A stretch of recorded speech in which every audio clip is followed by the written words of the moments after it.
करते हैं क्लास को। पांडे जी चलिए, तिवारी जी ठीक है, स्टार्ट कर रहे हैं। कटारिया बेटा ध्यान दें। तो ये आपका सिलेबस होता है और इस सिलेबस के अंदर ना हम लोग अर्ली मेडाइवल इंडिया पढ़ चुके थे, पूरा पोर्शन यूनिट हो गया है। दिल्ली सल्तनत के अंदर स्लेव डायनेस्टी हो चुकी है। आज खिलजी डायनेस्टी को कोशिश करते हैं कि अपन कंप्लीट कर दें। खिलजी डायनेस्टी की स्टार्टिंग भी होगी और कोशिश करेंगे आज कंप्लीट भी कर ले। अगर चीजें सही रही तो कंप्लीट भी हो जाएगी। ठीक है, तो हेडिंग डाल लीजिए खिलजी डायनेस्टी। हेडिंग क्या डाल लीजिए? हेडिंग डाल लीजिए खिलजी डायनेस्टी। आपकी आज की हेडिंग होनी चाहिए खिलजी वंश। फटाफट हेडिंग डालो खिलजी डायनेस्टी। ठीक है, हाथ से ही पढ़ाऊंगा, ये खाली सिर्फ आपको लिख के दिया है, हेडिंग है इसलिए यहां पे है। उसके बाद मैं बताता हूं यहां कौन कौन व्यक्ति आपको देखने को मिल जाते हैं। पहले नंबर पे आपको देखने को मिलता है जलालुद्दीन खिलजी। सेकंड पे आपको देखने को मिलता है अलाउद्दीन खिलजी। थर्ड पे आपको देखने को मिलता है मुबारक खिलजी। और फोर्थ पे आपको देखने को मिलता है खुसरो खान। खुसरो खान, ठीक है, ये चार रूलर्स आपको मेजरली देखने को मिलेंगे। चौथा रूलर आपने क्यों नहीं लिखा? चौथा रूलर इस डायनेस्टी का नहीं है। ठीक है, चलिए विनय बेटा ध्यान दो। जलालुद्दीन खिलजी जो था इसका टेन्योर आपको देखने को मिलेगा 1290 से 96। अलाउद्दीन का टेन्योर आपको देखने को मिलेगा 1296 से 1316। मुबारक का टेन्योर आपको देखने को मिलेगा 1316 से 1320। एंड खुसरो का टेन्योर आपको देखने को मिलेगा 1320 से 1320। बहुत छोटा सा टेन्योर इसका देखने को आपको मिल जाएगा, बहुत छोटा टेन्योर है। ठीक है, चलिए हर हर महादेव, हर हर महादेव वत्स, हर हर महादेव। ठीक है, चलो तो ये आपको देखने को मिल जाएगा। अब इसके अंदर सबसे पहले हम जिस रूलर की बात करेंगे खिलजी डायनेस्टी में, वो जलालुद्दीन खिलजी होगा, जिसको हिंदी इंग्लिश दोनों में पढ़ेंगे। ठीक है, तो बता दीजिए सबसे छोटा टेन्योर। जी हाँ, खिलजी राजवंश जो है इसका शॉर्टेस्ट रीजन आपको देखने को मिलेगा। सभी वंशों के मुकाबले अगर हम इस वंश को देखेंगे तो सबसे छोटा टेन्योर इनका आपको देखने को मिल जाएगा। ठीक है, याद रखना। गुलाम वंश का अंतिम शासक कौन था? कैमुशर्स। मोइजुद्दीन कैमुशर्स गुलाम वंश का अंतिम रूलर था बेटा। ठीक है, चलिए चलो आगे बढ़ते हैं। अगर ये आपने यहां नोट कर लिया है तो आगे बढ़ते हैं फटाफट से। चलिए सर, रणबीर कपूर का पिक क्यों लगा? अबे अलाउद्दीन खिलजी बना था ना पद्मावत मूवी में। सोलंकी बेटा नोट करो, कलर ब्लैक कर दिया जाएगा। ये लीजिए भाई, अब पढ़ना शुरू करिए। हेडिंग डालिए खिलजी राजवंश। खिलजी राजवंश, खिलजी डायनेस्टी। डायनेस्टी, इस पूरी डायनेस्टी का जो टेन्योर है, इस पूरे राजवंश का जो कार्यकाल है, इस पूरे राजवंश का जो कार्यकाल आपको देखने को मिलेगा, इस पूरे राजवंश का जो टेन्योर आपको देखने को मिलेगा, वो कितना देखने को मिलेगा? 1296 से 1316।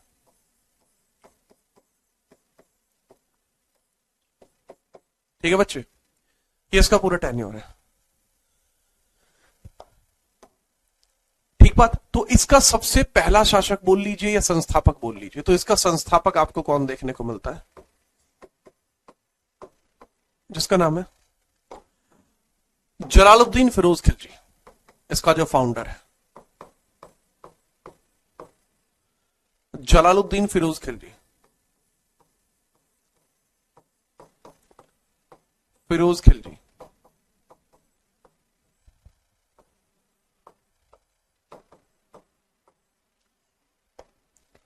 ठीक है, लिख लीजिए पूरा नाम जलालुद्दीन फिरोज खिलजी।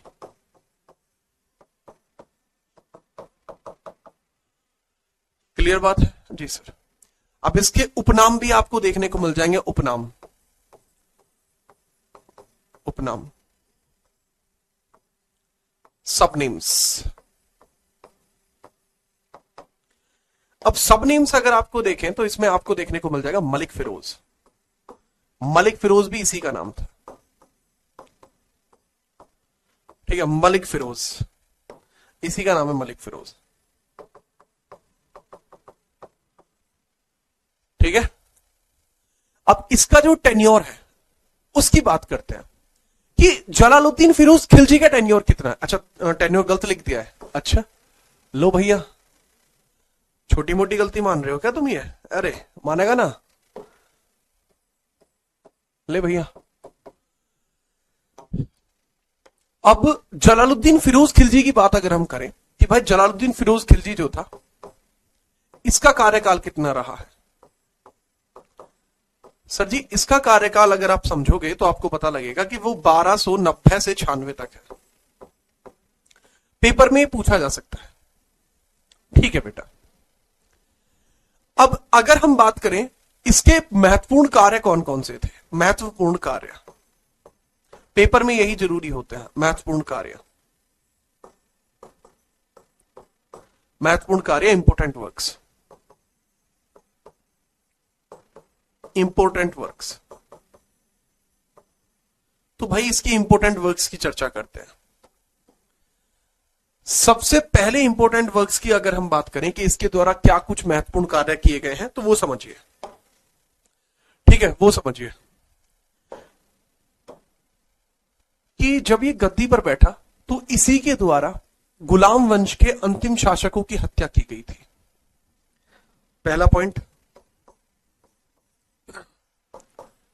गुलाम वंश के अंतिम शासकों, अंतिम शासक कैमुशर्स, कैमुशर्स की हत्या करके शासक बना, शासक बना, शासक बना, ठीक है।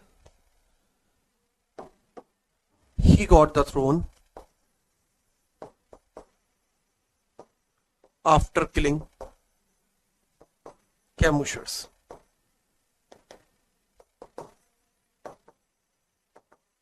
कैम्यूशर्स।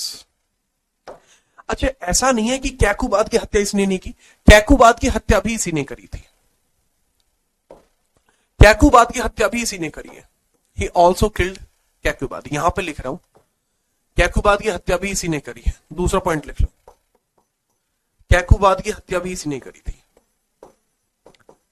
कैकुबाद की हत्या भी इसी ने की, इसी ने की, इसी ने की थी। He also killed Quackubad. He also killed क्वैकाबाद। क्वैकाबाद कौन था? कैकुबाद का पिता था क्वैकाबाद, गुलाम वंश का ही रूलर था, ठीक है भैया। अगला देख लेंगे। बेटा किसी और किताब का रेफरेंस मुझे ना दे बाबू, है ना बाबू, आप और किताब का रेफरेंस मुझे मत देना कि सर हमारी में ऐसे लिख रहा है। मैं जो आपको लिखवा रहा हूं बाबू वो सही लिखवा रहा हूं, है ना। अगर आप रेफरेंस दे भी रहे हैं तो मैंने आपको कई बार बता चुका हूं कि बेटा यहाँ पे लिखी चीजें आपके लिए सही है ना।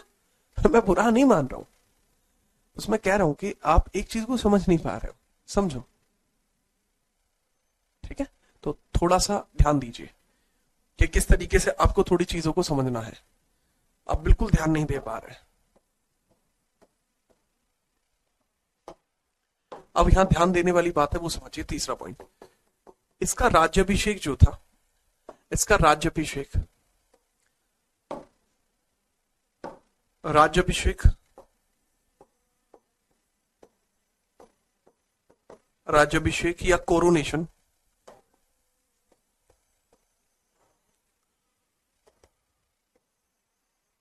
राज्याभिषेक या कोरोनेशन किलोखरी महल में हुआ था, किलोखरी महल में, किलोखरी महल में हुआ था। अब ये किलोखरी महल कहां पर है, ये बड़ी बात है, ये दिल्ली में है, किलोखरी पैलेस, तो किलोखरी महल कहां पे आपको देखने को मिलता है? That is in Delhi.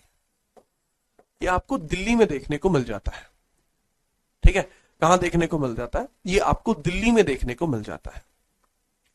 कृपया करके इसको समझ लीजिए। ठीक है, बहुत बढ़िया। ये 3 पॉइंटर अभी तक मैंने आपको लिखवाए, इनको लिखिए, फिर नेक्स्ट पेज पे हम बाकी पॉइंटर्स की बात करेंगे। ठीक है। अरे भैया यहां गलती से 96 लिख गया था, 90 लिखा है। 1290 से 1320।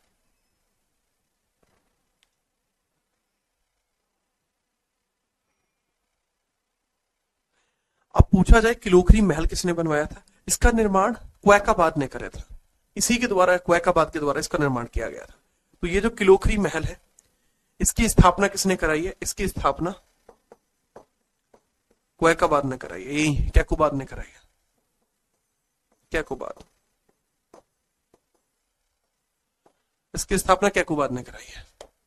कैकुबाद कौन था? ये गुलाम वंश का ही रूलर हुआ करता था। ठीक है, नोट डाउन। कोई नहीं, अगर आप इसको समझ चुके हैं आगे बढ़ते हैं। नेक्स्ट, अब समझिए। तो ये जलालुद्दीन फिरोज खिलजी के बारे में चल रहा है। जलालुद्दीन फिरोज खिलजी, हेडिंग यही है,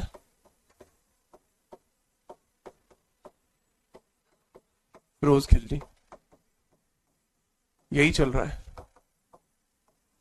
तो जो जलालुद्दीन फिरोज खिलजी है बाबू, इसका टेन्योर आपको 1290 से 96 तक देखने को मिलता है। तो इसका ना एक भतीजा था। इसका क्या था? इसका एक भतीजा आपको देखने को मिलेगा। इसका भतीजा था जिसका नाम था अली गुरशास्प। इसका भतीजे का नाम क्या था? अली गुरशास्प। अली गुरशास्प, अली गुरशास्प। यही अली गुरशास्प आगे चलकर क्या बनेगा? अलाउद्दीन खिलजी। अलाउद्दीन खिलजी बनेगा। यही आगे चल के अलाउद्दीन खिलजी बनेगा। यही अली गुरशास्प कौन बनेगा बालक? अलाउद्दीन खिलजी। ठीक बात? जी हां। अब बात को समझना। अलाउद्दीन खिलजी, तो जब ये गद्दी पर बैठा था जलालुद्दीन फिरोज खिलजी, तो जीवन में सबसे जरूरी चीज इसके लिए क्या थी? कि मंगोलों को दिल्ली से वापस भेजना है। ये जीवन में इसके लिए सबसे जरूरी चीज थी। ठीक है, याद रखना। सर सही बात है, क्योंकि जब ये गद्दी पर बैठा जलालुद्दीन फिरोज खिलजी, तो दिल्ली पर मंगोलों का कब्जा था।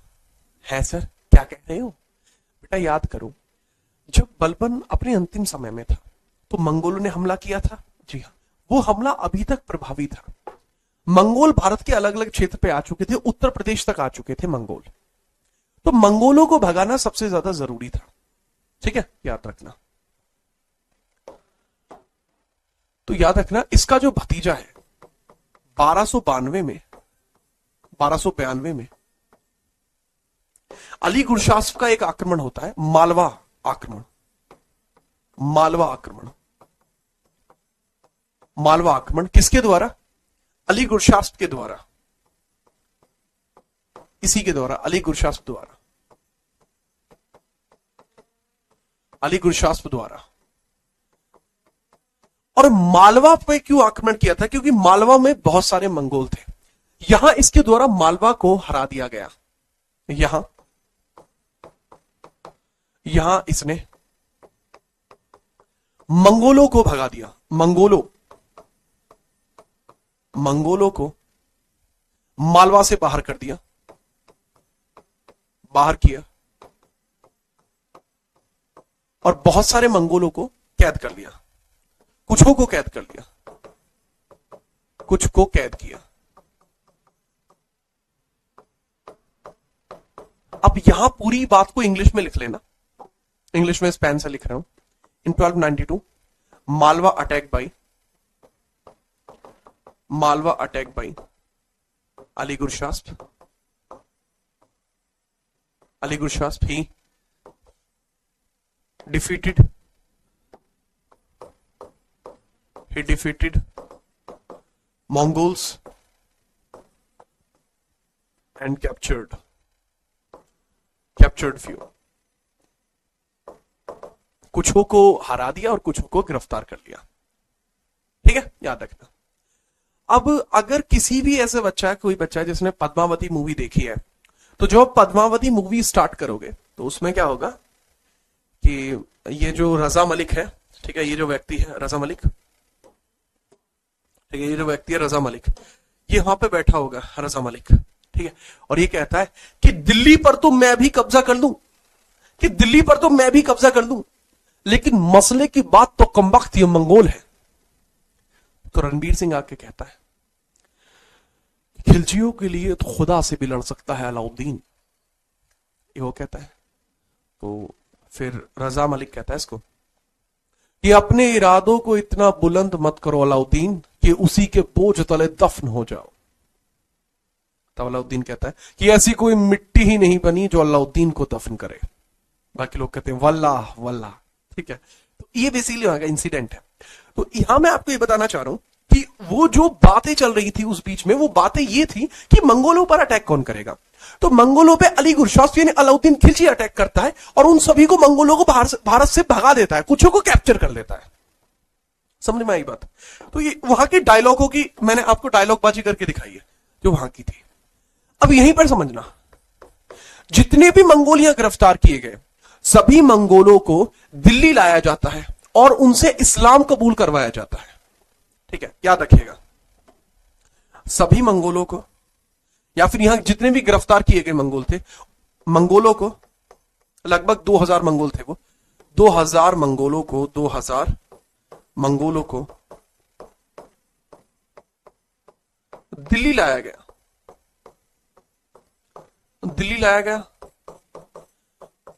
और उनसे इस्लाम कबूल कराया गया, इस्लाम कबूल कराया गया।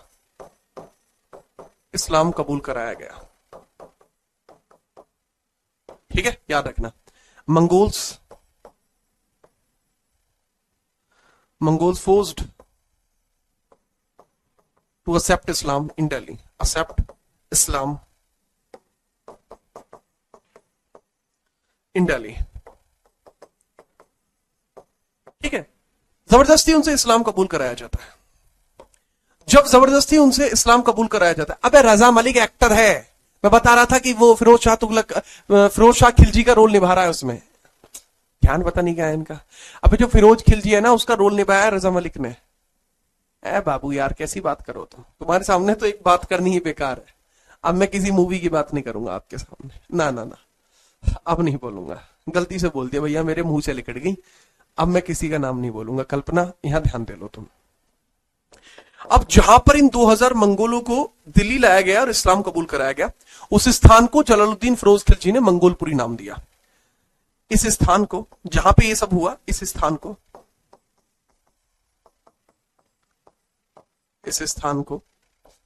फिरोज खिलजी ने मंगोलपुरी नाम दिया, जो कि दिल्ली में है। मंगोलपुरी नाम दिया।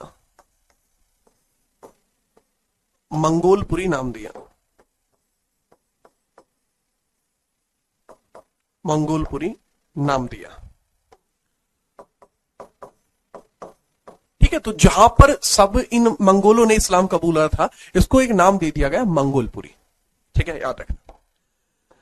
तो ये भी इसी के समय में हुआ है। अच्छा, यहां पे याद रखना, इसने अपने भतीजे से, यानी ये जो जलालुद्दीन फिरोज खिलजी है, तो इसमें लिख लेना, फिरोज खिलजी ने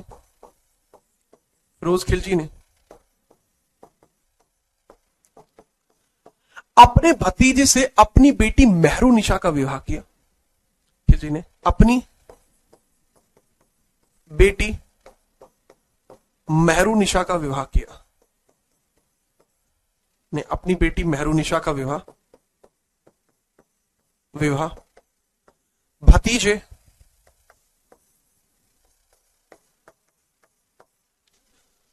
ठीक है अली गुरशास्प से किया, या भतीजे अलाउद्दीन खिलजी से किया?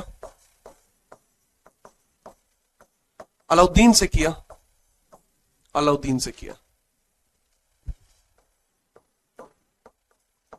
और उसे अगली लाइन में लिखना, तथा फिरोज खिलजी ने ही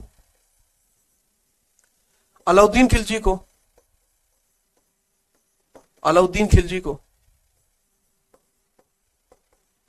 को कड़ा मानिकपुर का सूबेदार बनाया, कड़ा मानिकपुर का सूबेदार बनाया, मानिकपुर जो इलाहाबाद में है का सूबेदार बनाया, सूबेदार बनाया। ठीक है, याद रख लेना। इंग्लिश में इसको लिख लेना, फिरोज खिलजी जो है married her daughter Mehru, married her daughter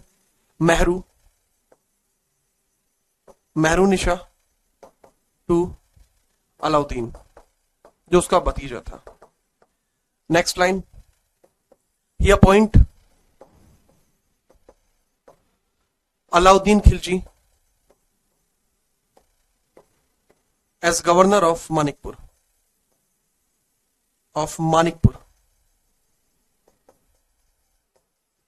ठीक है, ये भी याद रख लेना ध्यान से। इसको ध्यानपूर्वक नोट कर लेना।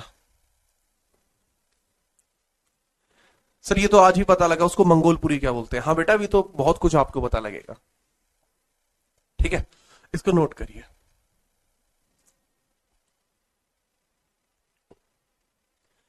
अब तुम्हें एक मजे की बात बताता हूं।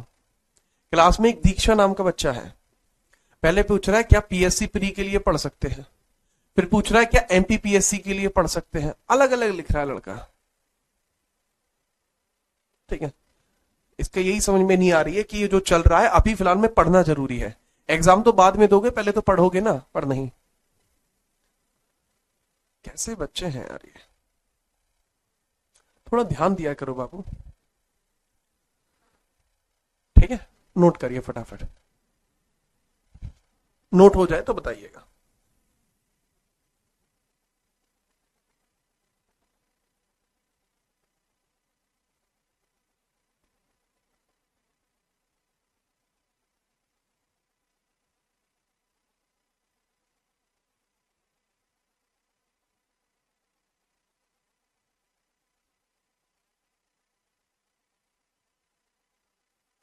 ठीक है बाबू, चलिए।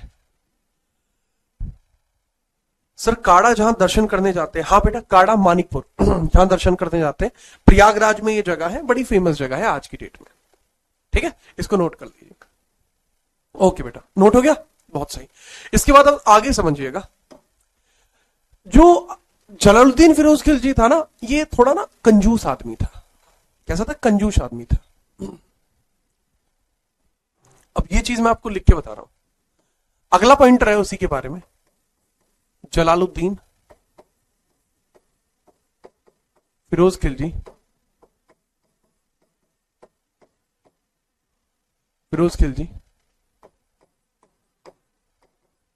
कंजूस आदमी था, कंजूस एकदम कंजूस था। ही वॉज माइजर, बड़ा मतलब पैसे को ना बड़े ध्यान से खर्च करता था। ही वॉज माइजर,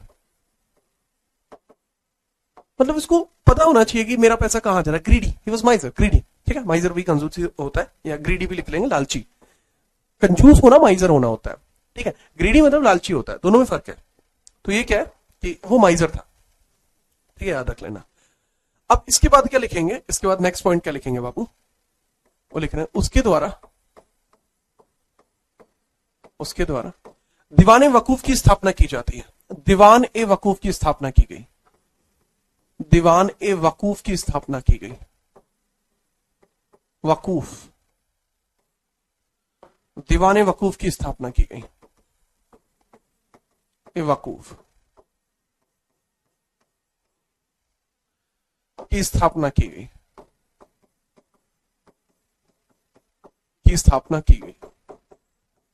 तो जो दीवान ए वकूफ था उसकी स्थापना जलालुद्दीन खिलजी ने कर दी। ठीक है, अब दीवान ए वकूफ क्या काम करता था सर? ये एक प्रकार से एक्सपेंस डिपार्टमेंट था। एक्सपेंस डिपार्टमेंट, एक्सपेंस डिपार्टमेंट था, यानी खर्चा विभाग था। किसने कहां खर्चा किया, तो खर्च विभाग था ये, कि किसके द्वारा खर्चा कहां किया गया, उस सब चीज को देखना इसकी जिम्मेदारी थी। एक्सपेंस डिपार्टमेंट था, तो इसको पता होना चाहिए कि खर्चा कहां पे हो रहा है। ठीक बात जी हाँ।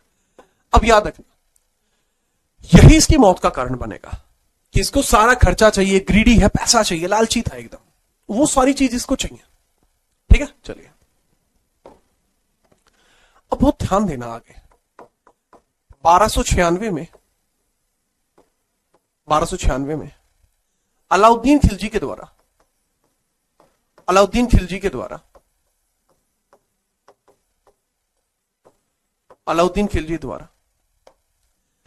देवगिरी लूटा गया। देवगिरी लूटा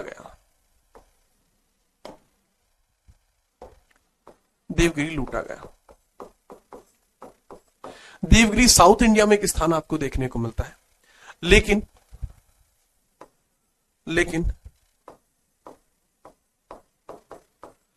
लूट के बाद सुल्तान का हिस्सा नहीं भेजा गया। लेकिन लूट के बाद सुल्तान का हिस्सा सुल्तान का जो हिस्सा कहलाता था, जब कोई भी लूट करोगे तो उसमें सुल्तान का जो हिस्सा होगा उसको एक नाम दिया जाता था, खम्श। लूट के हिस्से को क्या बोलते थे, खम्श। खम्स नहीं भेजा,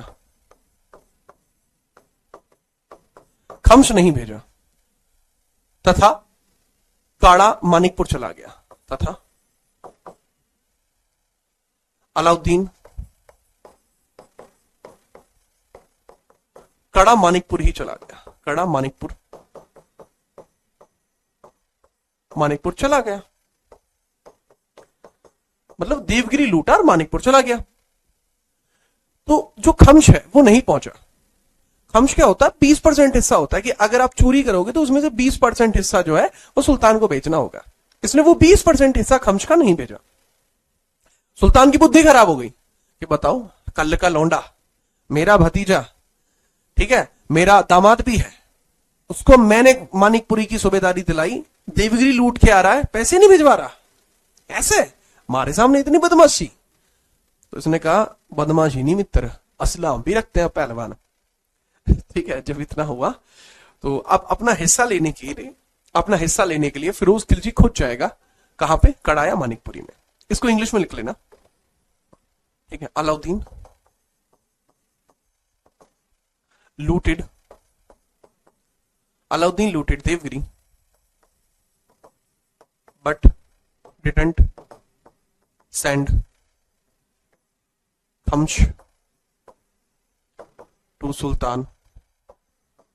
ठीक है, अब यहां फिरोज के एफ के लिख रहा हूं, फिरोज खिलजी, या जे एफ के लिख देता हूं, जलालुद्दीन फिरोज खिलजी टू सुल्तान जलालुद्दीन फिरोज खिलजी, ये लिख दिया पूरा। ठीक है बाबू, हाँ। तो अगली हेडिंग में क्या होगा, 1296 में जब जलालुद्दीन फिरोज खिलजी कड़ा मानिकपुरी गया,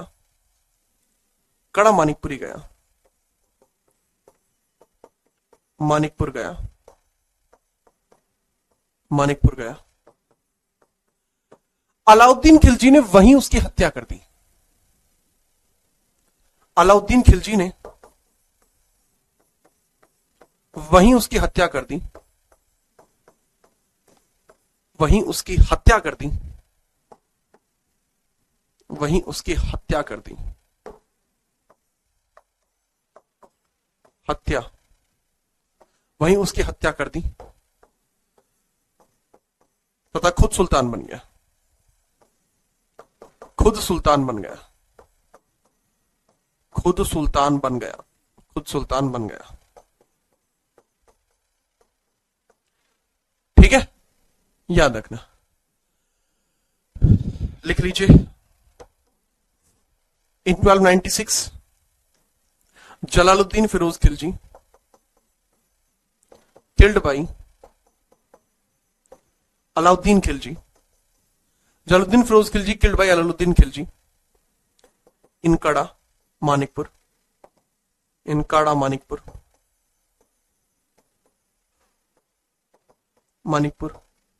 and declared himself Sultan.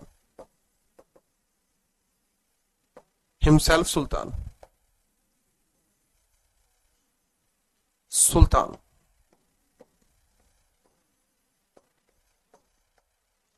ठीक है बच्चे, ये इतनी आपके लिए रहेगी हेडिंग। और अब हम अगला रूलर पढ़ेंगे अलाउद्दीन खिलजी। मेरे ख्याल से इसके बारे में आपको पता लगी होगी कि कैसे कैसे ये मरा और इसने जीवन में क्या कुछ किया। ठीक है, अब मेरी बात को समझना, जितनी भी चीजें बेटा मैंने आपको यहां डिजिटली बताने, मतलब आपको लिख के बताने की कोशिश करी है, ये चीजें आपको डिजिटली भी समझ में आ जाती और बहुत अच्छी आती। तो जो चीज मैंने आपको पढ़ाया है, ठीक है, वो चीज अब मैं आपको डिजिटली बता देता हूं कैसे होगा। ठीक है, चलिए, ठीक है बाबू, एक बार नोट कर लीजिए। जैसे आप नोट कर लेंगे तुरंत हम आगे बढ़ जाएंगे। वो जरूरी है नोट करना। मैं कुछ क्वेश्चंस भी आज आपसे पूछ लूंगा जिससे कि आपकी जो कनेक्टिविटी है वो बनी रहे बराबर। हाँ,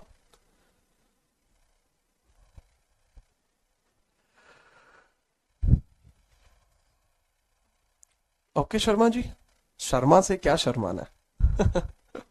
ठीक बात है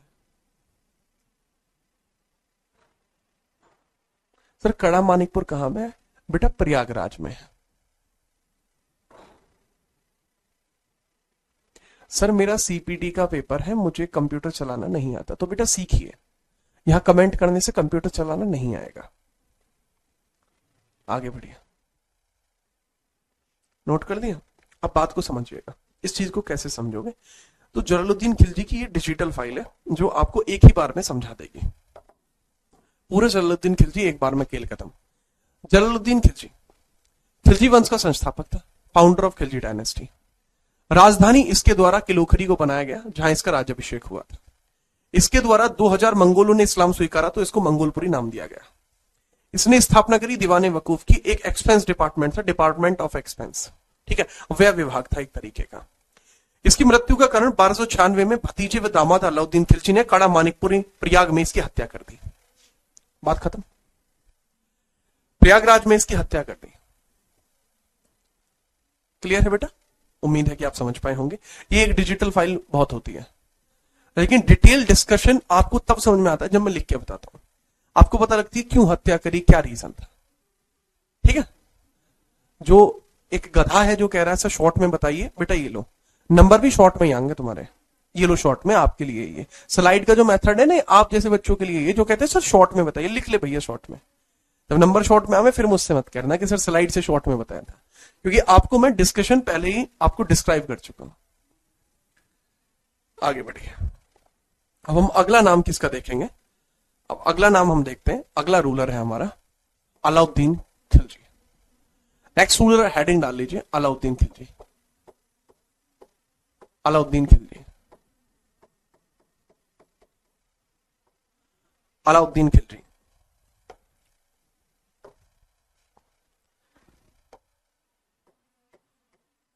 अलाउद्दीन खिलजी,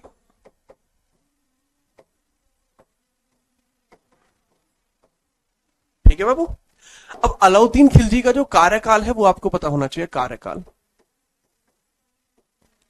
अलाउद्दीन खिलजी का कार्यकाल सर जी 1296 से 1316 तक है। 1296 से 1316 तक इसका कार्यकाल है। ठीक है बाबू, आगे लिखिए।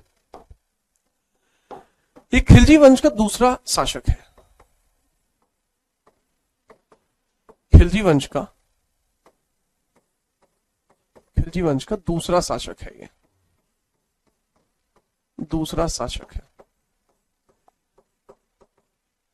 Second ruler of Khilji dynasty.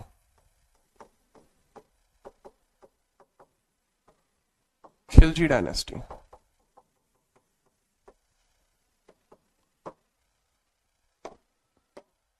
ठीक है। इसके बाद लिखिएगा अलाउद्दीन खिलजी के बहुत सारे उपनाम भी हैं। उपनामों के कारण बड़ा फेमस हुआ है। उपनाम या उपाधियां इसकी बहुत सारी हैं। इसके बहुत सारे सब नेम्स या टाइटल्स आपको देखने को मिल जाते हैं, सब नेम्स या टाइटल्स आपको देखने को मिल जाते हैं। सबसे पहले इसका एक टाइटल आपको देखने को मिलता है, ठीक है, सबसे पहले इसका एक टाइटल आपको देखने को मिल जाता है, ध्यान से लिखिएगा, आमिर उल मोमीन, अमीर उल मोमीन।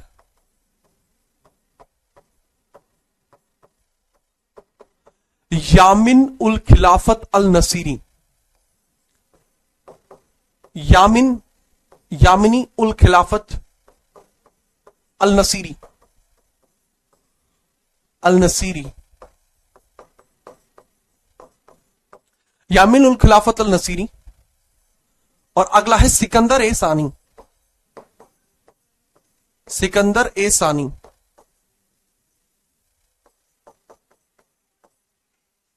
ठीक है, याद रखना। आमिर उल मोमीन, आमिर उल मोमीन। आमिर उल मोमीन का मतलब होता है जो भगवान की जैसा हो, ठीक है। यामिन उल खिलाफत अल नसीरी का मतलब होता है जो इस्लाम के लिए बहुत कुछ अच्छा करना चाहे, ठीक है। यामिन उल खिलाफत अल नसीरी।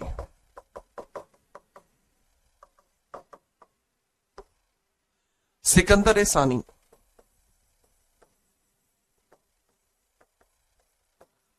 सिकंदर ए सानी का मतलब होता है जो युद्ध में नहीं हारता हो, उसको सिकंदर ए सानी बोलते हैं। अच्छा, याद रखिएगा एक और शब्द आपको देखने को मिलता है, दरअसल आपको एक जोधपुर अभिलेख देखने को मिलता है, जोधपुर अभिलेख आपको देखने को मिलेगा। क्या देखने को मिलेगा? जोधपुर अभिलेख, जोधपुर अभिलेख,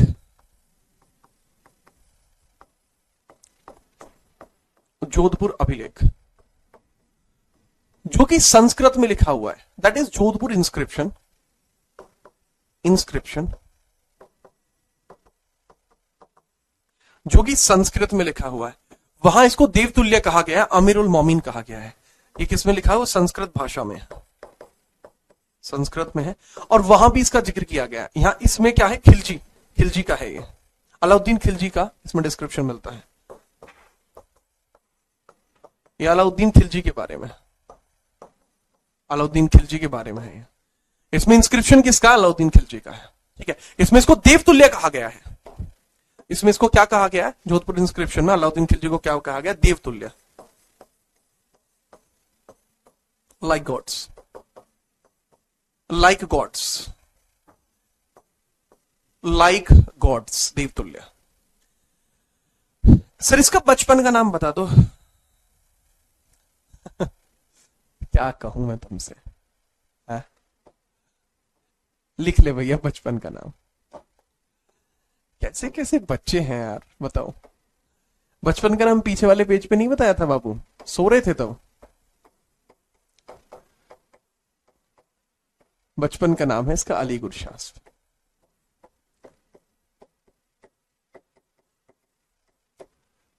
ठीक है, लिख लो। ठीक है, मुझे अच्छा लगता है कई बार कि इस तरीके की बातें आप करते हो, बड़ी मतलब हंसी आती है, पर कोई नहीं, आप बच्चे हैं इसलिए आप कर देते हैं, कोई नहीं, आगे लिखिए, ठीक है। लेकिन अलाउद्दीन खिलजी के बारे में, इसके बारे में जानकारी, इसके बारे में जानकारी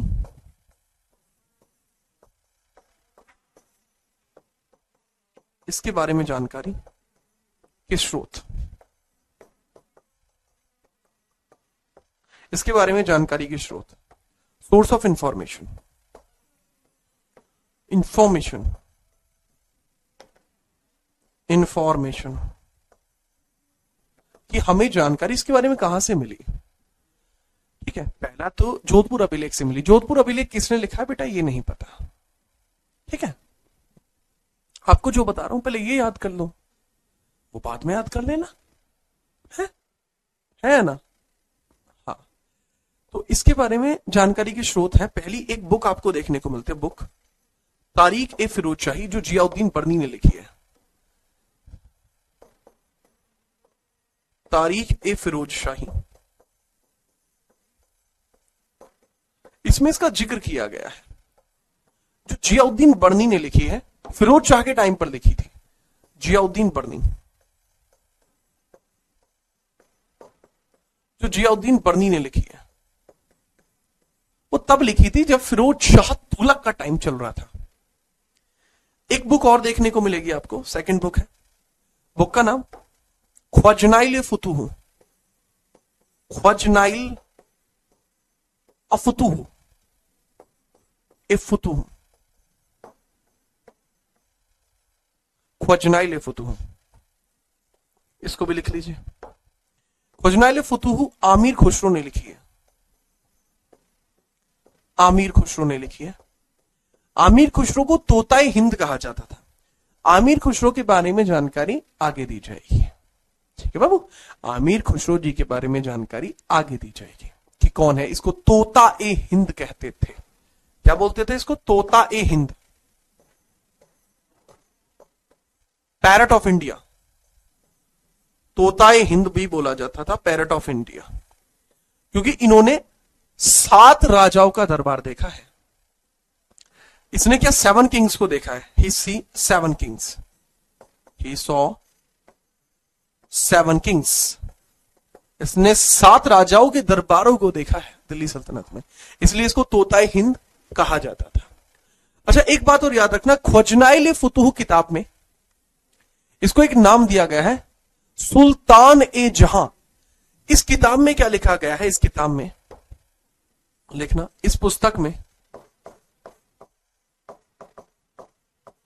में अलाउद्दीन खिलजी को, एके यानी अलाउद्दीन खिलजी को सुल्तान ए जहां कहा गया है। क्या कहा गया? सुल्तान ए जहां कहा गया, सुल्तान ए जहां कहा गया, सुल्तान ए जहां कहा गया, सुल्तान ए जहां कहा गया, वॉज कॉल्ड एज सुल्तान ए जहां। ठीक है, चलिए इसको नोट कर लीजिए बाबू। इस किताब में इसको क्या कहा गया है? सुल्तान ए जहां। पूछा जाता है ये वाली बात, सर ये बुक कहां से मिली थी? बेटा ये किताबें जो हैं, जब साम्राज्य तबाह हो जाते हैं तो उसके बाद उसकी जो लाइब्रेरीज बचती हैं वहां पे मिलते हैं। ठीक है, तो लिख लीजिए प्लीज, नोट करिए, आगे बढ़ते हैं। जैसे आप नोट कर लेंगे देन हम आगे बढ़ते हैं।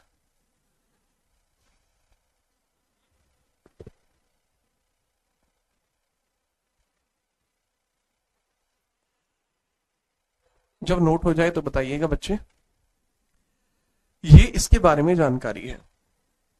अब अलाउद्दीन खिलजी के बारे में इतनी जानकारी आपके लिए पर्याप्त है। ठीक है, उसके बारे में इतनी जानकारी आपके लिए पर्याप्त है। एक सवाल और पूछा जा सकता है कि इसका राज्याभिषेक कहां हुआ था? ठीक है, इसका राज्याभिषेक कहां हुआ था? सर इसको ये उपाधियां किसने दी?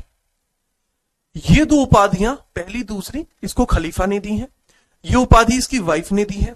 ये उपाधि जो है ये अमीर खुसरो ने दी है। ये उपाधि जिसने भी इंस्क्रिप्शन लिखवाया था उसने दी है, पता नहीं है किसने लिखवाया था। अलाउद्दीन खिलजी का राज्याभिषेक कहां हुआ? इसका राज्याभिषेक कहां हुआ? यह चीज भी बहुत इंपॉर्टेंट क्वेश्चन बनाएगी आपके लिए। राज्याभिषेक कहां हुआ? इसका कोरोनेशन कहां हुआ? कोरोनेशन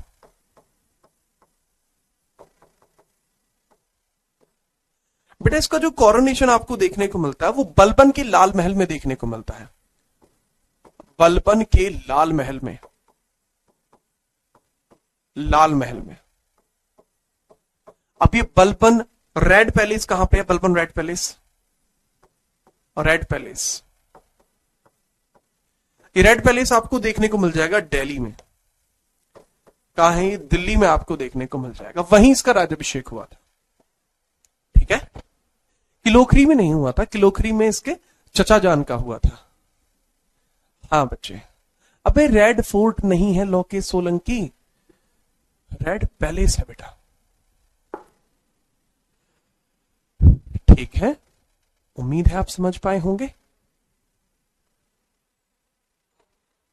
हाँ बहुत बढ़िया बेटा, उम्मीद है आप समझ पाए।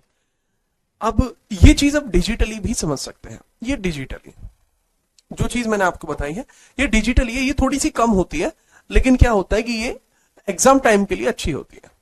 ये अलाउद्दीन खिलजी, उसका एक इमेज डाल दिया ताकि एक दिमाग में इमेज क्रिएट हो जाए। इसका वास्तविक नाम अली गुरशास था, जो बचपन में लिया जाता था। इसका टेन्योर इतना था, राज्याभिषेक बलबन लाल महल में हुआ। इसकी उपाधियां सिकंदर सामिन या मिले खुलाफत नसीरी, आमिरुल मोमिन। इसकी तारीख फिरोजशाही में जानकारी मिलती है, खोजनाइल फुतुहू में जानकारी मिलती है। तारीख फिरोजशाही बर्नी ने लिखी है और ये खुसरो ने लिखी है। ये जानकारी शॉर्ट फॉर्मेट है, ठीक है। चलिए अच्छा, आगे लिखेंगे कि अलाउद्दीन खिलजी के बारे में हम क्या पढ़ते हैं, तो हेडिंग डालेंगे अलाउद्दीन खिलजी के बारे में क्या पढ़ना जरूरी है, ठीक है। अलाउद्दीन खिलजी,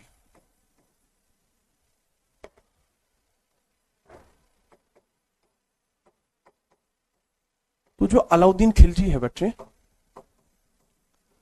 उसके बारे में क्या पढ़ना जरूरी है। पेपर में क्या पूछा जाता है,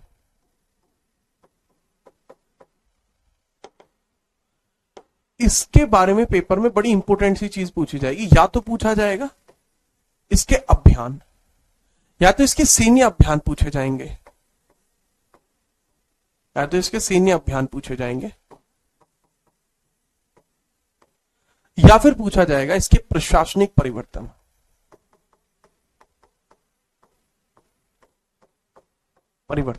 अब ये प्रशासनिक परिवर्तन भी इसके दो तरीके के हैं, एक सैन्य परिवर्तन, एक राजस्व परिवर्तन। एक सैन्य और एक राजस्व। अब ये तीनों ही चीजें हम पढ़ लेंगे और उसके बाद अलाउद्दीन खिलजी का चैप्टर कंप्लीट हो जाएगा, ठीक है। तो जितने भी इसके मिलिट्री एक्सपीडिशन है वो हमें पढ़ने पड़ेंगे। मिलिट्री एक्सपीडिशन है वो हमें पढ़ने पड़ेंगे। उसके बाद इसके military changes, military expedition, military reform पढ़ने होंगे। एंड देन बच्चे पढ़ना पड़ेगा इसका रेवेन्यू रिफॉर्म। ये पढ़ने के बाद अलाउद्दीन खिलजी का चैप्टर आपका कंप्लीट हो जाएगा, ठीक है। याद रखिएगा, यही इतना इंपॉर्टेंट आपके लिए रहता है, ठीक बात, बहुत बढ़िया।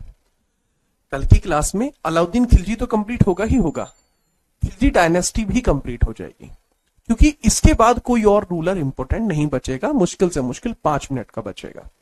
तो कल ये दोनों ही चीजें इसके बारे में हम पढ़ लेंगे।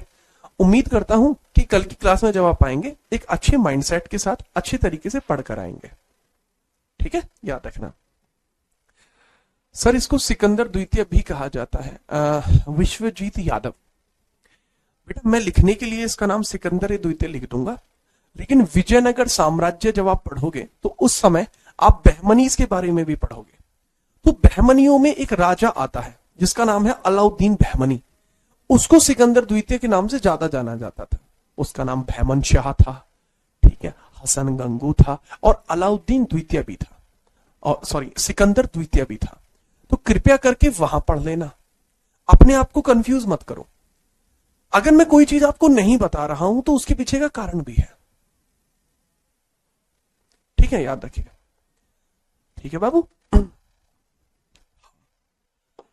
तो उम्मीद है कि ये चीज आप पढ़ लेंगे और बिना परेशानी के समझ में आपको आ जाएगा। अब मैं आपसे कुछ चंद प्रश्न पूछ लेता हूं, अगर आप उनका जवाब दे देंगे तो मुझे अच्छा लगेगा, ठीक बात। हाँ, पहला सवाल, 5 सवाल होंगे और सबका जवाब आपको देना होगा। दूसरा सवाल, तीसरा सवाल, चौथा सवाल, पांचवा सवाल। पहला सवाल बनता है, आसान सवाल पूछता हूं, रजिया के समय बदायूं का गवर्नर कौन था? का गवर्नर कौन था? जब रजिया थी तब बदायूं का गवर्नर कौन था? ए अल्तूनिया, एतगीन, एतगीन, अल्तूनिया, एतगीन, रुकनुद्दीन, या फिर वो स्वयं थी। दूसरा सवाल, जीतल, व टंका किसने चलाए? इल्तु तमिश, बलबन, रजिया या ऐबक। ठीक है, लिखिए आगे। लौह व रक्त की नीति और रक्त नीति चलाई गई। ठीक है, इसके लिए ऑप्शंस अलग हैं। पहला ए, जिसने जीतल टंका चलाया, टंका चलाया। बी, जिसे न्याय की रानी कहा गया, जिसे न्याय की रानी कहा गया। सी, जिसने कुतुब मीनार शुरू कराई,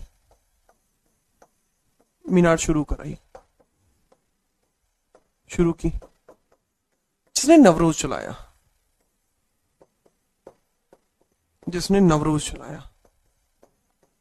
ये अच्छे लेवल का क्वेश्चन है। इक्तिदारी क्या है? इक्तिदारी क्या है?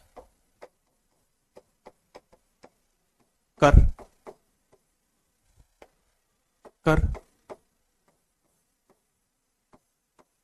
भूमि विभाजन, उपाधि या रखना लूट। ठीक है, या धर्म लूट या धर्म कर, लूट या धर्म कर। अगला क्वेश्चन है, शमशी या इलबरी किसका वंश था?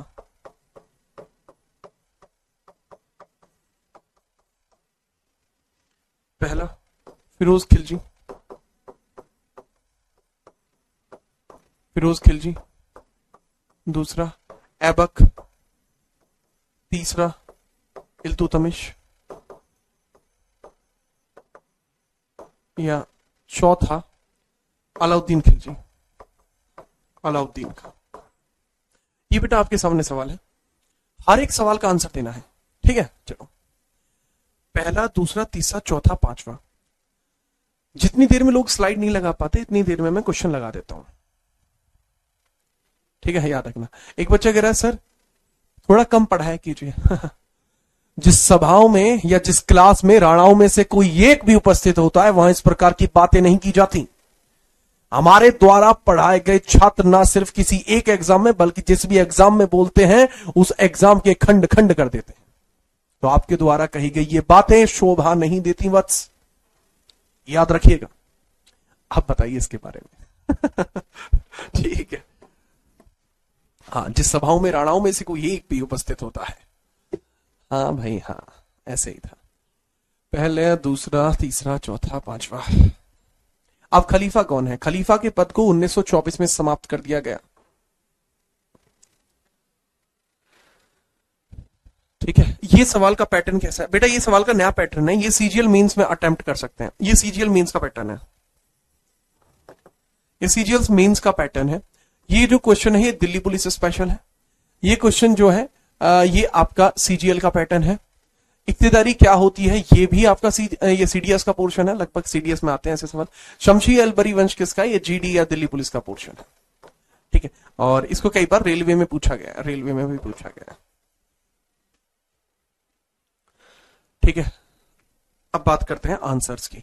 अपने आंसर मैच कर देना। रजिया के समय बदायूं का जो गवर्नर था वो एतकीन था। जीतल व टंका किसने चलाए थे? इल्तुतमिश ने चलाए थे। सिक्के थे, जीतल बना होता था कॉपर का एंड जो टंका बना होता था वो सिल्वर का। लोहे रक्त की नीति उसने चलाई जिसके द्वारा नवरोज शुरू किया गया था, उसका नाम था बलबन। ठीक है, उसमें डबल ऑप्शंस मैच करने थे। इक्तिदारी क्या था? इक्तिदारी एक भूमि विभाजन था। इक्तिदारी एक भूमि विभाजन था, ना कि कर। इक्तिदारी कोई कर नहीं था, गधों की तरह कर लगा रखा है आधे बच्चों ने। इक्तिदारी एक भूमि विभाजन था। शमशी इलबरी वंश किसका था? इल्तुतमिश का। कंप्लीट हुई। जिसका एक भी गलत है तो आप समझ लीजिए कि आपको दोबारा पढ़ना पड़ेगा। ठीक है बच्चे, है ना? समझ में आ रही है बात, कहानियां समझ में आ रही हैं? तो ऐसे आप अच्छे बच्चे बन जाएंगे। हाँ, टंका सिल्वर का था बेटा, सिल्वर ऑयल लिखा है। ना ना ना ना ना मित्र। 4 क्वेश्चन सही। हाँ, ऐसा कोई बच्चा है जिसका थोड़े बहुत गलत हुए? कितने कितने गलत हैं आपके? सही तो सबके होंगे, गलत बताइए। ऑलराइट, सागर नाम के बच्चे के सारे सही हैं, वाह जी वाह। एक गलत है, कोई बात नहीं, एक गलत से कुछ नहीं होता। बहुत बढ़िया। 4 और 5 दोबारा। हाँ, अगर किसी का एक से ज्यादा गलत है तो दोबारा पढ़ना पड़ेगा। हाँ, एक मतलब एक से ज्यादा गलत है, एक गलत है कोई बात नहीं, एक से ज्यादा गलत है दोबारा पढ़ो। ठीक है, चलो बहुत बढ़िया, मुझे बहुत अच्छा लगा बेटा। पीडीएफ के लिए मैं आपको कितनी बार बता चुका हूं कि पीडीएफ के लिए कृपया करके आप स्पेशली कमेंट ना करा करें। पीडीएफ के लिए कमेंट करना दर्शाता है कि आप किस मानसिकता के साथ क्लास में है बाबू। हाँ, मैं कुछ बच्चों की मजबूरी समझ सकता हूं कि कुछ ऐसे बच्चे हो सकते हैं जो जॉब्स वगैरह में बिजी होते हैं। आप में से कुछ बच्चे जॉब भी करते हैं, आई नो दिस।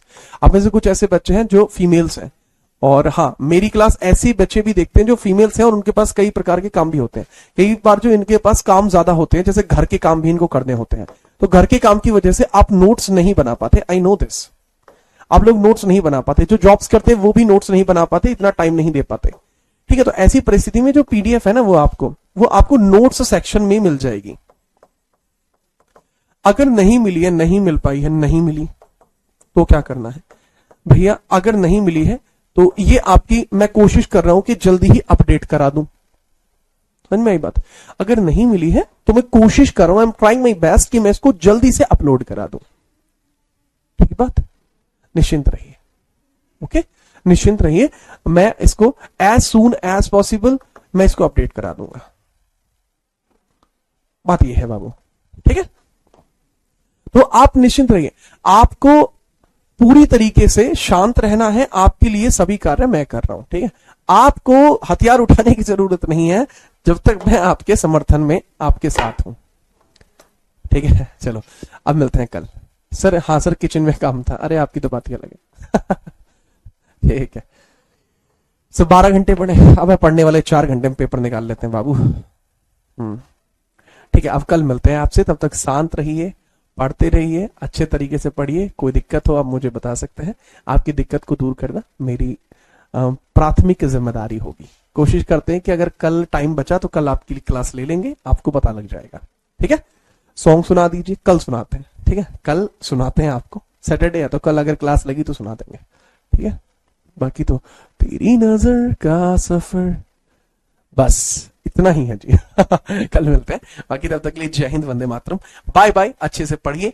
जीतराणा.77 इंस्टाग्राम है, वहां पर भी आप आके देख सकते हैं, रेगुलर की न्यूज वगैरह वहां डालते रहते हैं अपन। ठीक है, मिलते रहेंगे इसी तरीके से, तब तक बाय बाय, जय हिंद।